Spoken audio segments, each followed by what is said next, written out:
For the last several years, Robert Lawler has been researching the idea that the basic laws of proportion and geometry, which are inherent in space, are also present in time. This idea was evoked in him by coming across the fact that Hindu philosophy is based on a trinity of consciousness, space, and time. The apex of this trinity is consciousness. The first element is time, and the second is space. Philosophically, the Hindus believe that these three elements are not dissociable from one another. They must be considered as a totality, as a basic trinity. As we know, most religions of the world have a trinity as the base of their ideology. The Father, Son, and the Holy Ghost in Christianity, beauty, truth, and justice in Platonism, Osiris, Horus, and Isis in Egyptian thought.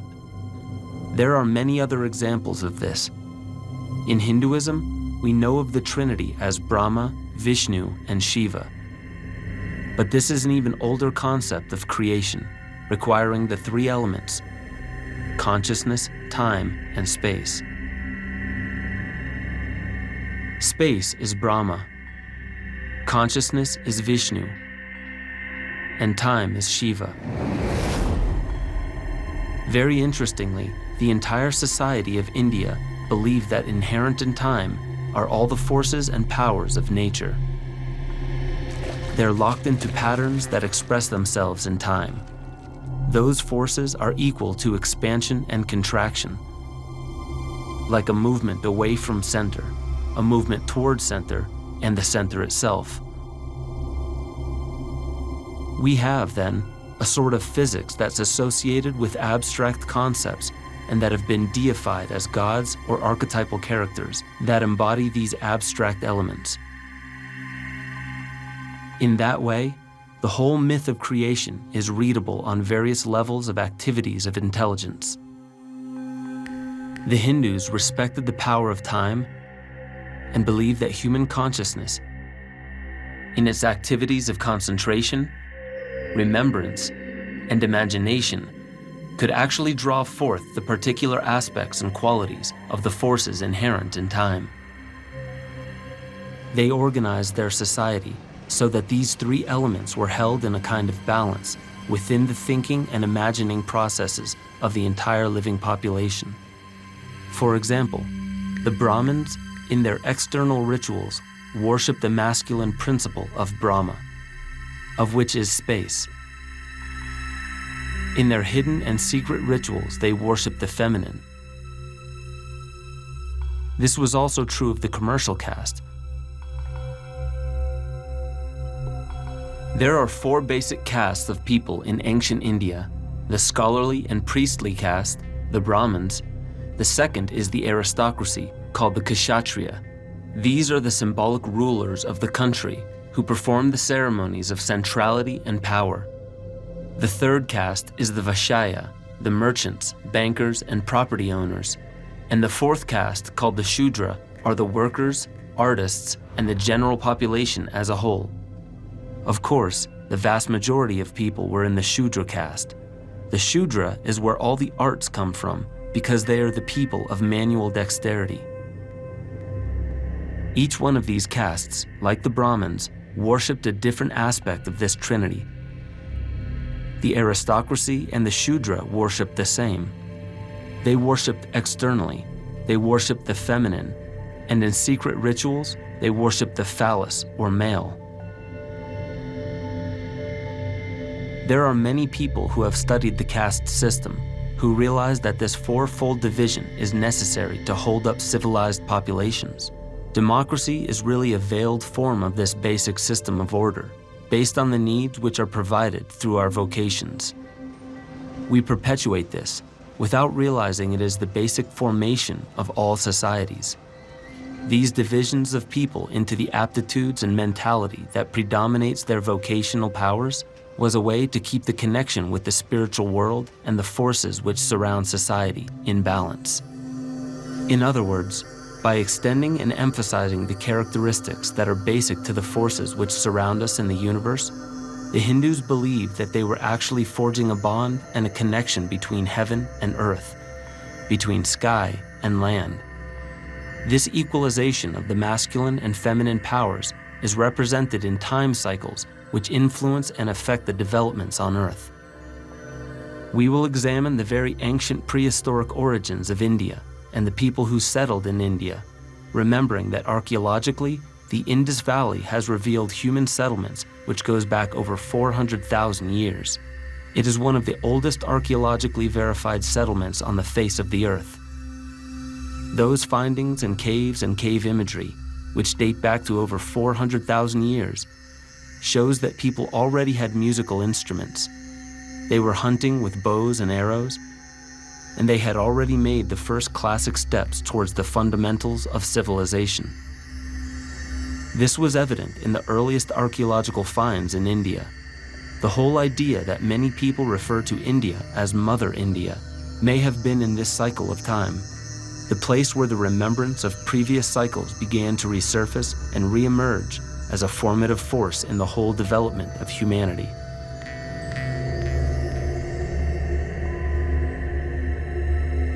The Hindus offer us probably the most exacting of all the prophetic systems of time. It's called the cycles of yugas.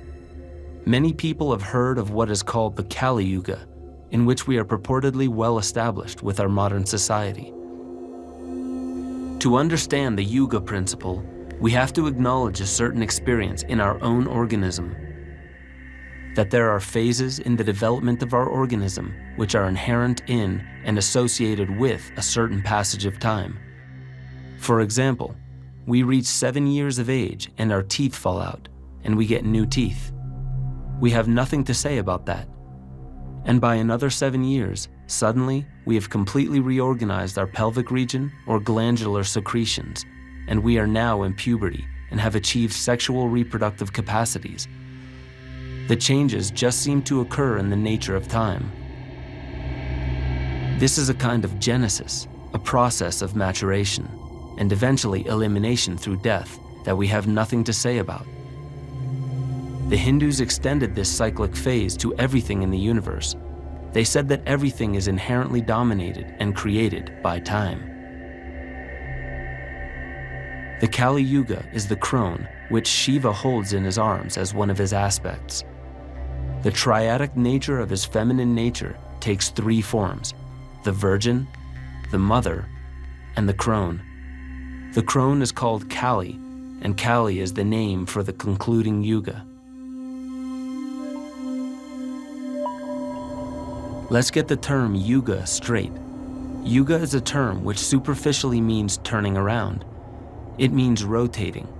The yuga has a variation from just turning, because every sphere that turns throughout the entire universe that is spinning has a specific weight, density, size, and other characteristics that cause that turning to emit a specific sound. The combination of the movement and the sound that it emits is yuga. That's what yuga means. These sounds saturate the expanse of the ether of the universe. When they collide, they interface, they intermix.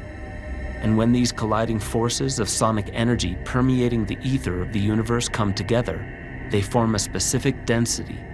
That densification of sound is what we call substance. Yuga is a huge term, not only in terms of the measure of time, but in terms of the entire formation of the universe. Kali is mother of the finality of the Yuga system and says, "I am Kali, mother and creator of all these worlds. I have a tendency to destroy them." This is something that we have popularized. It is known that Kali Yuga, the crone of the feminine of Shiva, brings about massive destruction. Let's outline the nature and the form of the Yuga system so we can begin to see it as a totality of the whole nature of time, not just what we're all aware of as the destructive aspect of time, which we all have to experience as individuals at death. The Yuga cycle has been written down for at least 6,000 years in southern India and transmitted through all these time periods. You think of all the upheavals that have occurred in the world, the earth, the climate, and somehow, people hung on to this teaching. The Yuga is a duration that has been known and has been kept secret for a very long period of time. As a matter of fact, anyone who's ever looked it up in most of the books that have been printed on it have looked at a chart that holds an intentional falsification of the duration of the Yugas. The falsification happened when the Aryan culture invaded India. They took over a lot of the knowledge that was held by the Dravidian population who inhabited the Indus Valley at the time of the invasion. They drove the Dravidians south and caused one of the worst genocides in history and prehistory. The duration of the Yuga was kept in Dravidian books, and some of those books wound up in the Theosophical Library in Madras. A French Indologist by the name of Alain Danilou lived in India for 20 years and became associated with the Nehru family and a lot of the powerful people in India. They said Danilou spoke exquisite Sanskrit, and he also, to the same degree, was able to learn and speak Dravidian. Somehow this knowledge about Alain's linguistic ability circulated through the sadhus, the wandering saints and holy men of India. One of them came to him and said, "Alain, it is time that the true durations of the Yugas become known." He gave Alain the name of the text, but not the actual duration, and so Alain had to find the text which contained the duration of the Yuga. You don't have to believe that this is the correct duration. There are many people who may disagree with the number we are going to give you, but we will show you the background so you know the source of the information that is to be given. We will be attempting to enter into the way Egypt and India imprinted the key essence of the Yuga system. This is also found in Stonehenge. There are Yuga definitions within the placement of stones and the movement of light in relationship to those monuments. We'll get to all of that as we go along. First, we want to deal with numbers as representative of powers and functions that are inherent in the natural world and in the human psyche. Let's take a look at the reasoning, or we could say the rationale, for the Yuga as a number in time that is explicitly involved in the creation and destruction cycles of the earth. The five-fold system is the progression that is active in form. This is one of the major progressions of numbers that we live with. 5 is the number from which our understanding of the golden mean is generated. This is a method of proportioning the growth of plants and animals.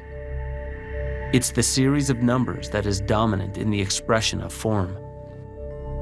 There's a wonderful Indian quote on this idea, and it goes, "The divinity in his act of externalizing his being, in the form of creation, becomes so enthralled and bewildered with his own beauty, and in that transmit, he feverishly creates and devours everything that he has created." This is why in the Puranas, the ancient texts of India, say that hunger is life, and hunger is death, and hunger is the Lord and master of these worlds. The eater, while eating, is being eaten. That's really a number philosophy, because with everything that is created, there is a continual devouring. This is going on in our own body every moment. We are constantly in a state in which cells are being composed and cells are being decomposed. It all is happening, fired by the spark of devouring. We all live by devouring the life of other beings and other creatures and other things. That's the nature of the universe that we're dealing with. To deal with it in terms of duration and form, it is necessary to use two languages in parallel, one of words and the other of numbers. The Yugas exist with sets of 10. That group of 10 is called the Kalpa, or a Mahakalpa. It is a group of 10 that defines 4 ages. This can be made into a diagram such as a tetractys. This is one of the diagrams that Pythagoras got from Egypt and said was a sacred diagram. Sacred means permanent or fixed, and he's saying that this tetractys is a permanent design or structure inherent throughout creation. It is a pre-existent configuration which precedes the coming into being of the created or manifest world. A key definitional relationship in Hindu philosophy is the difference between existence and manifestation. Existence is an immaterial configuration that must have been created and conceived prior to the beginning of the manifest creation. Existence is the home of time. Time and the laws of time must pre-exist the laws of space. Space is where form, the formed, and the manifest world occurs. It's not the relationship of time and space that we began with. It's consciousness. It has no hierarchical value, but consciousness does precede the activity of space. In other words, you can conceive of the existence of time without space, but you cannot conceive of the existence of space without time. Here is the Tetractys inverted. It is a series of numbers that starts with 1, then 3, then 6, then 10. This is called the triangular number series, and this can go on indefinitely. It also denotes 4 levels. Each one of these levels is one of the 4 ages that are contained in a kalpa. This is the Maha Kalpa. Now let's talk about the duration of the Yuga. This was once so secret that it was hidden by the Dravidian culture. During the Aryan invasion, it was hidden in books, only in the Dravidian language. Now this is not to say that the invaders didn't gain access to it and keep these secrets for themselves. Maybe the culture that controls most of the world's governments is now using the knowledge of the Yugas for beneficial and favorable moments in time. If so, they are using this information to bring about any of their desired movements in their controls over society. What we're working on now is to extend this as a theory and see if we can verify some of its value as a process of determining long durations of a cycle. We'll give you the number that was held secret for so long. It's a strange number, but we will have time in this series to give you good sampling of why one could conjecture that this is a very valid piece of genuine Gnostic awareness. With this Tetractys, we can see that the 4 ages are comprised of 10 yugas. The duration of one yuga is 6,048 years. If you know the measurements of the Earth, this number is very important. It's part of a series of numbers that begins with 54, which is 2 times the cube of 3. 54, 108, 216, 432, 864, and so on. 864 times 7 equals 6,048, which is the duration of one yuga. Many of the numbers in this series represent very essential measurements of the Earth, the Sun, and the Moon. For example, if we just multiply one of these numbers, 216, by 10, we can find 2,160, which is the diameter of the Moon in miles. That's a measurement of space. It's also the duration of time that it takes the Sun in its precessional cycle to pass through one sign of the zodiac. That's 2,160 years. Unlike the metric system, the English miles system is directly related to the way the ancients measured space. The inch, the foot, the yard, and the mile are all based on ancient measuring systems with deeply sacred roots. Every number in this series are multiples of 6, 3, and 9, which are all multiples of 3. They are creative, and they are the numbers which are found by the people who developed the Yuga philosophy as the key to the solution, as well as the composition of the universe. The Sun is also dominated by these numbers. Its movements around the zodiac, its relationship to the Earth, are denoted by numbers which are involved with 3 and 6. 7 is the number that dominates the cycles of the Moon. Within this, we have the combined interaction of the greatest forces on Earth. The forces that create all the tides, not only in the ocean, but the flowing of our blood through our body. Everything that moves tidally moves in combination with the effects of the Sun and Moon. And these are systems based on 7 and 6. By understanding the Yuga cycles, we can see that time, like space, has dimensional qualities. In our next episode, we will further our examination of the Yuga cycles and the ramifications of these cycles on human history.